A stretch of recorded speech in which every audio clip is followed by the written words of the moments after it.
আল্লাহ, বৃষ্টি হচ্ছে এই রাত্রে। আপনি আমাদের বাংলাদেশের বন্যা কবলিত স্থানগুলোকে নিরাপদ রাখুন। আপনি রক্ষা না করলে হয়তো আর কেউ রক্ষা করতে পারবে না। আমরা জনসাধারণ যতই চেষ্টা করি না কেন, আমরা আপনার বান্দা হয়ে সর্বোচ্চ চেষ্টা করেছি বান্দার প্রতি বান্দার হক পালন করার। কিন্তু আপনি যদি আমাদের প্রতি সহায় না হন, তাহলে আমরা কিভাবে এই দায়িত্ব পালন করব?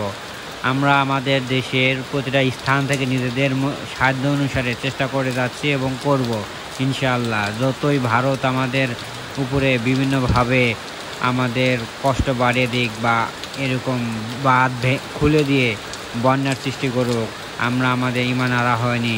আমরা বান্দার প্রতি বান্দার হক পালন করে যাচ্ছি, ইনশাআল্লাহ আরও যাব।